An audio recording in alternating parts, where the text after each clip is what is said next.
नमस्कार दोस्तों, मैं विनीता संस्कृति आईएएस के यूट्यूब प्लेटफॉर्म पर आप सभी का स्वागत करती हूं। आज हम जिस विषय पर चर्चा करने वाले हैं वह है इंडिया एआई मिशन। यह मिशन स्टार्ट करने की क्या ज़रूरत पड़ी, क्योंकि वैश्विक एआई बाजार में भारत की हिस्सेदारी को बढ़ाने के लिए सरकार ने एआई की दुनिया में एक बहुत बड़ा कदम उठाया है और इसी दिशा में केंद्रीय मंत्रिमंडल ने इंडिया एआई मिशन को मंजूरी दी है। अभी 7 मार्च को ये मंजूरी दी गई है। इससे होगा क्या कि हम अपने अगले आने वाले 5 सालों में एआई की दुनिया में बहुत बड़ा इनोवेशन करेंगे और जो लोग अभी एआई की फील्ड में काम कर रहे हैं, एआई का यूज़ कर रहे हैं, उनके लिए एक बहुत बड़ी न्यूज़ है। तो चलिए इस वीडियो के माध्यम से जानते हैं कि एआई मिशन क्या है, इसके उद्देश्य क्या हैं, ये अभी चर्चा में क्यों है और ये कार्य कैसे करेगा। देखो, अभी ये चर्चा में क्यों बना हुआ है, क्योंकि अभी जो एआई मिशन के शुरुआत होने के बाद, इसको मंजूरी मिलने के बाद केंद्रीय मंत्रिमंडल ने इसे 10,371 करोड़ के निवेश दिया है। और इससे होगा क्या, हम अपने एआई मिशन का प्रयोग करके एक स्वदेशी एआई मॉडल को विकसित करेंगे। ये स्वदेशी मॉडल हेल्प क्या करेगा, हमारी रीजनल भाषा है, क्योंकि आपको पता ही है भारत में अलग अलग तरह की भाषाएं बोली जाती हैं, तो हम अपनी रीजनल भाषाओं का इसमें यूज़ कर पाएंगे। तीसरा पॉइंट यहाँ पे कहता है कि जो वैश्विक तकनीकी कंपनियों के सहयोग से तिरुवनंतपुरम, जो कि केरल की राजधानी है, वहाँ 10 प्रयोगशालाएं बनाई जाएंगी। आगे देखते हैं। सबसे पहले हमें ये जानना है, हम बात कर रहे हैं एआई मिशन, पर एआई क्या है, क्या होता है एआई? एआई को कहते हैं आर्टिफिशियल इंटेलिजेंस। आर्टिफिशियल इंटेलिजेंस का मतलब है कि किसी भी आर्टिफिशियल तरीके से हम एक बुद्धिमत्ता को बनाना। अब देखिए, अगर हम इंटेलिजेंस को समझें तो इंटेलिजेंस क्या होता है, एक छोटा बच्चा जब जन्म लेता है, पैदा होता है, तो उसे कुछ भी नहीं आता, वो बोल तक नहीं पाता, चलना नहीं आता, धीरे धीरे वो ये सारी चीज़ें सीखता है और फिर वो अपने निर्णय लेने के लिए सक्षम हो जाता है आगे चलकर। लेकिन यहाँ पर क्या किया जाता है, एक रोबोट में या एक कंप्यूटर में, एक मशीन में इस तरीके से प्रोग्रामिंग की जाती है कि वो एक मनुष्य की तरह अपने डिसीजन ले सके। जैसे कि एक बच्चा आगे सीखता है, इसी तरीके से इसमें प्रोग्रामिंग करके इसे सिखाया जाता है। आर्टिफिशियल इंटेलिजेंस का जो शोध स्टार्ट हुआ था वो 1950 के दशक में स्टार्ट हुआ था और इनके जो जनक थे उन्हें माना जाता है, जॉन मैकार्थी को इसका जनक माना जाता है। इन्होंने सबसे पहले जो एक एआई मॉडल बनाया, उसने चेस में पार्टिसिपेट करा था। देखिए, ये इमेज आप देख रहे हैं, यही इमेज दर्शाती है सबसे पहले जो एआई को यूज़ करा वो यहाँ पर यूज़ किया गया था। चेस खेला गया था एक मनुष्य के बीच में और एआई से बने हुए रोबोट के बीच में। चलिए आगे देखते हैं, हम अपने एआई मिशन के बारे में जानते हैं। एआई मिशन क्या है? एआई मिशन हमारा 7 मार्च 2024 को प्रधानमंत्री की अध्यक्षता में मंत्रिमंडल ने एआई मिशन को मंजूरी दी है। अब इस एआई मिशन को मंजूरी देने के बाद होगा क्या कि एआई के टूल्स बनाएगा और साथ ही साथ यहाँ पर एक राष्ट्रीय डेटा मैनेजर ऑफिसर को नियुक्त किया जाएगा, जो क्या करेगा, जो भी हमारा डेटा है उसकी क्वालिटी को इम्प्रूव करेगा और उसकी क्वालिटी इम्प्रूव करके उसे एआई डेवलप करने के लिए यूज़ करेगा। और उसमें करेगा कैसे कि जितने भी हमारे मंत्रिमंडल हैं, जितने भी हमारे सरकार के अलग अलग ऑफिस हैं, उनके बीच में ये जो ऑफिसर है वो एक ब्रिज का काम करेगा। ये किसके अंतर्गत काम कार्य कर रहा है? ये डिजिटल इंडिया कॉरपोरेशन के अंतर्गत India AI independence business division के अंतर्गत कार्यरत है। अभी आगे देखते हैं कि हमारे एआई का जो ये मिशन बना है, इसके उद्देश्य क्या हैं।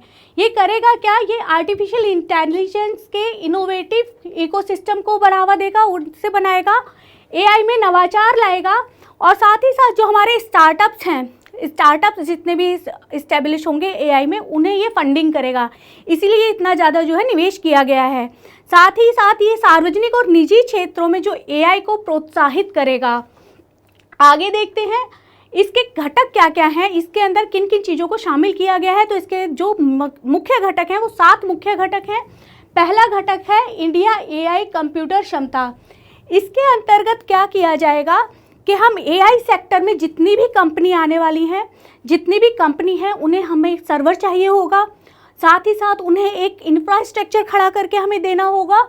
ये इंफ्रास्ट्रक्चर किस तरीके से खड़ा करके देगा, ये जीपीयू बनाएगा। जीपीयू क्या होता है? हमारा graphical processing unit. Graphical processing unit. आप लोगों ने सीपीयू सुना होगा, जो हमारे घर में हम सिस्टम यूज़ करते हैं, कंप्यूटर यूज़ करते हैं, उसमें एक सीपीयू होता है जिसे हम सेंट्रल प्रोसेस यूनिट के नाम से जानते हैं। ये बिल्कुल उसी की तरह वर्क करता है, बट इसका काम थोड़ा सा अलग होता है। वहाँ पे सीपीयू में होता क्या है, वो हमारे पर्सनल यूज़ के लिए होता है। हम उसमें अगर बहुत ज़्यादा डेटा एंटर कर देंगे या एक साथ से बहुत ज़्यादा क्वेरीज आ जाएंगी तो क्या होगा, कभी कभी सीपीयू काम नहीं करता और उसे हम मल्टी लेवल पे यूज़ नहीं कर सकते। बहुत सारे लोग एक ही सीपीयू को यूज़ नहीं कर सकते।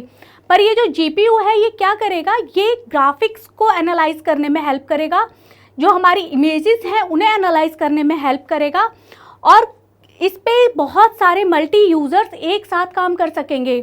तो ये चीज़ आपको समझ में आए कि ग्राफिकल प्रोसेस यूनिट क्या है, जीपीयू क्या है। अब ये जीपीयू बनेंगे कैसे, देखिए कुछ जीपीयू तो सरकार के द्वारा, सरकार की फंडिंग से बनेंगे। 10,000 या उससे ज़्यादा जो जीपीयू हैं वो बनाए जाएंगे सार्वजनिक और निजी भागीदारी द्वारा। अब देखिए यहाँ ये आप एक इमेज देख रहे हैं, ये इमेज जो है एक जीपीयू की इमेज है। अब ऐसा नहीं है कि सिर्फ एक ही जीपीयू लगेगा, अगर आपको एक बहुत बड़ा एआई का सिस्टम बनाना है तो ऐसे बहुत सारे जीपीयूज लगेंगे। अगर बात करें चैट जीपीटी जो एआई का मॉडल यूज़ करता है, चैट जीपीटी के लिए जो एआई इंफ्रास्ट्रक्चर बना हुआ है वहाँ पे बहुत ऊंची एक बिल्डिंग बनी हुई है जिसमें ऐसे बहुत सारे मॉडल एक के ऊपर एक लगे हुए हैं। तो ये एक छोटा सा मॉडल है जीपीयू का, ऐसे बहुत सारे जो हमें जीपीयू बनाने पड़ेंगे जिसकी हेल्प से हम आगे अपना एआई पे वर्क कर पाएंगे, ईजिली उसे ऑपरेट कर पाएंगे। अगला घटक देखते हैं। अगला घटक है हमारा इंडिया एआई नवाचार केंद्र। इंडिया इनोवेटिव सेंटर में पहले जो हम यूज़ कर रहे थे वो एलएलएम यूज़ कर रहे थे, यहाँ पे हम बात कर रहे हैं एलएमएम का विकास किया जाएगा। अब देखो एलएलएम जो था वो था हमारा लार्ज लैंग्वेज मॉडल। इसमें होता क्या है कि हमारी बहुत सारे रीजन्स हैं, हमारे इंडिया में बहुत अलग अलग रीजन्स हैं, उन अलग अलग रीजन्स की जो है अलग अलग भाषाएं हैं। तो ये जो मॉडल था ये करता क्या था कि आप किसी भी भाषा में बोलें और उसे किसी भी दूसरी भाषा में चेंज करना चाहें तो ईजिली कर देता था। जैसे एग्जाम्पल के लिए मैं आपको बताऊं कि मैं यहाँ पे आपको हिंदी में सारी बातें बता रही हूँ और अगर आप एआई के माध्यम से इसे तमिल या कन्नड़ में चेंज करना चाहें तो वो एलएलएम मॉडल के द्वारा आप आसानी से कर सकते थे। अब जो एलएमएम मॉडल बना है यानी कि लार्ज मल्टी मॉडल बना है, इसका काम क्या है, ये करेगा क्या, ये एलएलएम का ही एक विकसित रूप है। ये क्या करेगा, जो हमारा टेक्स्ट है, जो हमारी वीडियोज़ हैं और जो हमारी ऑडियोज़ हैं, इमेज हैं, उनकी जो है व्याख्या करने में सक्षम है। वो हमें ईजिली हमारे अंडरस्टैंडिंग वाले फॉर्मेट में हमें उसकी व्याख्या करके बताएगा। अगर बात करते हैं तो अभी इंडिया की एक कंपनी ने अभी मॉडल लॉन्च नहीं करा है, उस पर कार्य चल रहा है।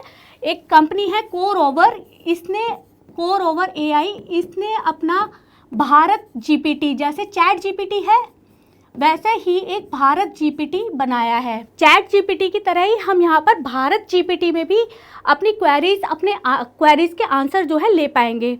अगला घटक देखते हैं। अगला घटक है इंडिया एआई डेटा मंच, डेटा सेट मंच। अब देखिए डेटा सेट क्या होता है, सबसे पहले हमें ये समझने की ज़रूरत है। डेटा सेट होता है किसी भी डेटा का क्रमबद्ध होना, मतलब कि कोई भी हमने डेटा कलेक्ट करा उसे एक सीक्वेंसिंग में अरेंज कर लिया, वो होता है डेटा सेट।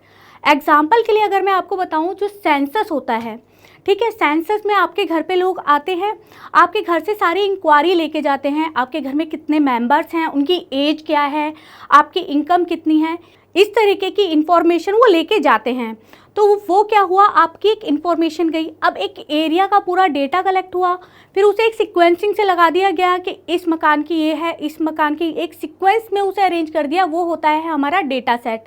तो ये डेटा सेट बनेगा और ये किन्हें दिया जाएगा, जो हमारे स्टार्टअप जो लोग शुरू कर रहे हैं उन्हें एक गैर व्यक्तिगत डेटा दिया जाएगा जो उनके लिए गुणवत्तापूर्ण हो, जो उनकी अपने स्टार्टअप में हेल्प करे। अगला अपना घटक देखते हैं। अगला घटक है हमारा India AI application development initiative. इसमें क्या होगा, जो भी हम ऐप बना रहे हैं उसके हम डेवलपमेंट करेंगे, उसकी स्केलिंग करेंगे, उसे प्रमोट करेंगे ताकि वो लार्ज स्केल पर जाकर सामाजिक आर्थिक स्थिति में लोगों की जो है हेल्प कर पाए। साथ ही साथ हम ये देख पाए कि इसका जो है लोगों पर क्या इम्पैक्ट पड़ रहा है, किस तरीके से ये लोगों की लाइफ को जो है प्रभावित कर रहा है। अगला घटक देखते हैं। अगला घटक है हमारा इंडिया एआई फ्यूचर स्किल्स। इसके अंतर्गत एआई से रिलेटेड हमारे कुछ कोर्सेज चलाए जाएंगे जो हमारे under graduation, graduation, post graduation, even PhD तक ये कोर्सेज चलाए जाएंगे। और साथ ही साथ जो है कुछ लैब्स बनाई जाएंगी। टीयर 2 और टीयर 3 जो सिटीज़ हैं उनमें जो है एआई से रिलेट करती हुई एआई के वर्क के लिए जो है लैब्स बनाई जाएंगी, प्रयोगशालाएं बनाई जाएंगी। अगला हमारा जो घटक है वो है हमारा इंडिया एआई स्टार्टअप फाइनेंसिंग। इसके अंतर्गत क्या होगा, अभी मैंने आपको बताया स्टार्टिंग में कि जितने भी हमारे स्टार्टअप्स होंगे जो एआई पे काम करना चाहते हैं उनको ये फंडिंग प्रदान करेगा, उनकी ये फाइनेंशियली हेल्प करेगा। आगे देखते हैं अपना आखिरी घटक, 7वां घटक जो है सुरक्षित और भरोसेमंद एआई। देखिए सबसे ज़्यादा ज़रूरी यही है कि वो सुरक्षित हो, क्योंकि अगर सुरक्षित नहीं होगा तो हमारा ये सारा काम करना जो है बेबुनियाद हो जाएगा। तो यहाँ पर क्या किया गया है, जो हमारा एआई यूज़ किया जाएगा कंपनियों के द्वारा, उसके लिए सरकार ने पहले से कुछ रूल्स और कुछ गाइडलाइंस बनाई हैं जिसके अंतर्गत ही उसे यूज़ किया जाएगा, ताकि जो हमारा क्योंकि हमारा एक पूरा डेटाबेस वहाँ पर जा रहा है, भले ही वो गैर व्यक्तिगत है लेकिन उसका मिसयूज़ ना किया जाए, वो सिर्फ अपने स्टार्टअप के लिए ही उसका यूज़ करे, उसका कोई अन्यथा यूज़ ना करें। तो ये सारी चीज़ें हमने देख ली, पूरा एआई मिशन समझ लिया। अब हमारा समय है अपने प्रश्न का। प्रश्न देखते हैं, अभ्यास प्रश्न। प्रश्न हमारा कहता है निम्नलिखित कथनों पर विचार कीजिए। पहला कथन है 9 मार्च 2024 को प्रधानमंत्री की अध्यक्षता में मंत्रिमंडल ने India artificial intelligence AI mission को मंजूरी दी। दूसरा हमारा कथन कहता है इस मिशन को डिजिटल इंडिया कॉरपोरेशन डीआईसी के अंतर्गत India AI dependent business division द्वारा कार्यान्वित किया जाएगा। आपके ऑप्शंस हैं केवल ए, केवल दो, ए और 1 और 2 दोनों, ना तो 1 ना ही 2। आप ये इसका आंसर हमें कमेंट बॉक्स में बताइए। अगली वीडियो में आपके साथ फिर मुलाकात होगी एक नए टॉपिक के साथ। तब तक के लिए नमस्कार।